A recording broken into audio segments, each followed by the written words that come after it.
Welcome to steno ज्ञान point दोस्तों, आपके यूट्यूब चैनल स्टेनो ज्ञान पॉइंट में आपका बहुत बहुत स्वागत है। दोस्तों इस वीडियो के माध्यम से आपके लिए लेकर आए 80 शब्द प्रति मिनट की कोर्ट संबंधित लीगल डिक्टेशन। दोस्तों डिक्टेशन की पीडीएफ अगर आप प्राप्त करना चाहते हैं तो वीडियो के डिस्क्रिप्शन में दिए गए लिंक को फॉलो करके आप वहाँ से प्राप्त कर सकते हैं, या फिर हमारे टेलीग्राम ग्रुप को ज्वाइन करके वहाँ से भी आप डिक्टेशन की पीडीएफ प्राप्त कर सकते हैं।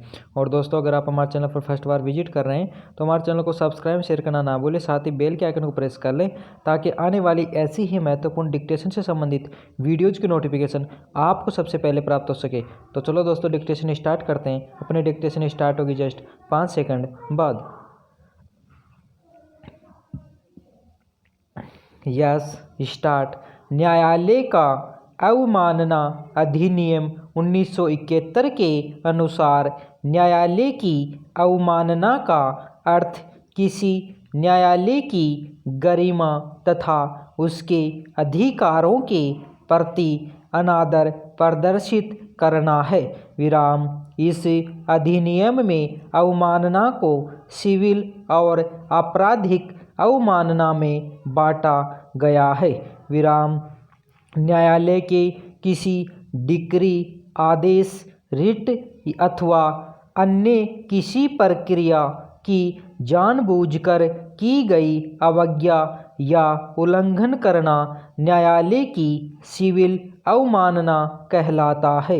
विराम। न्यायालय की आपराधिक अवमानना का अर्थ न्यायालय से जुड़ी किसी ऐसी बात के प्रकाशन से है जो लिखित, मौखिक, चिन्हित, चित्रित या किसी अन्य तरीके से न्यायालय की अवमानना करती हो। विराम पैरा। हालांकि किसी मामले का निर्दोष प्रकाशन न्यायिक कृत्यों की निष्पक्ष और उचित आलोचना तथा न्यायालय के प्रशासनिक पक्ष पर टिप्पणी करना न्यायालय की अवमानना के अंतर्गत नहीं आता है। विराम। सर्वोच्च न्यायालय तथा उच्च न्यायालय को अदालत की अवमानना के लिए दंडित करने की शक्ति प्राप्त है। विराम। यह दंड 6 महीने का साधारण कारावास या 2000 रुपये तक का जुर्माना या दोनों एक साथ हो सकता है। विराम। वर्ष 1991 सर्वोच्च न्यायालय ने यह फैसला सुनाया कि उसके पास न केवल खुद की बल्कि पूरे देश में उच्च न्यायालयों, अधीनस्थ न्यायालयों तथा न्यायाधिकरणों की अवमानना के मामले में भी दंडित करने की शक्ति है। विराम। उच्च न्यायालयों को न्यायालय की अवमानना अधिनियम 1971 की धारा 10 के अंतर्गत अधीनस्थ न्यायालयों की अवमानना के लिए दंडित करने का विशेष अधिकार प्रदान किया गया है। विराम।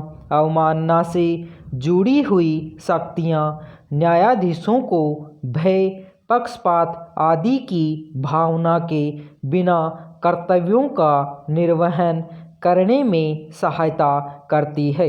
विराम पैरा।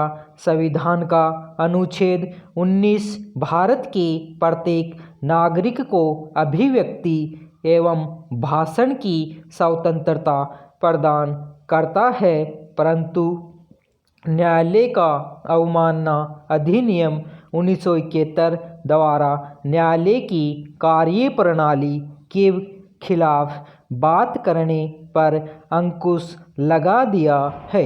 विराम। विधि आयोग 274वीं रिपोर्ट में सिफारिश की गई कि न्यायिक अवमानना अधिनियम में किसी भी प्रकार के संशोधन की आवश्यकता नहीं है। विराम। आयोग ने कहा है कि सर्वोच्च न्यायालय और सभी उच्च न्यायालयों में सिविल और आपराधिक अवमानना के बहुत से मामले लंबित पड़े हैं। विराम। इतनी बड़ी संख्या में ऐसे मामलों की मौजूदगी से साबित होता है कि कानून की प्रासंगिकता बनी हुई है। विराम आयोग ने कहा कि सर्वोच्च न्यायालय और उच्च न्यायालय को अवमानना से जुड़ी शक्तियां संविधान से मिली हुई हैं। विराम अधिनियम सिर्फ अवमानना की जांच और दंड के संबंध में न्यायिक प्रक्रिया को रेखांकित करता है। विराम इसलिए अधिनियम के संशोधन या उसे समाप्त करने की आवश्यकता नहीं है। विराम संविधान सर्वोच्च न्यायालय को उनकी अवमानना करने पर दंड देने की अनुमति देता है। विराम इसके अतिरिक्त अधिनियम उच्च न्यायालय को इस बात की अनुमति देता है कि वे अधीनस्थ न्यायालयों की अवमानना करने पर किसी को भी दंड दे सकते हैं। विराम आयोग का मत है कि यदि अवमानना की परिभाषा को सीमित किया जाएगा तो अधीनस्थ न्यायालय प्रभावित होंगे, चूँकि उनके पास अपनी अवमानना के मामलों से निपटने का कोई उपाय नहीं है। विराम आयोग का विचार है कि अवमानना की परिभाषा में संशोधन करने से अस्पष्टता आएगी। विराम धन्यवाद।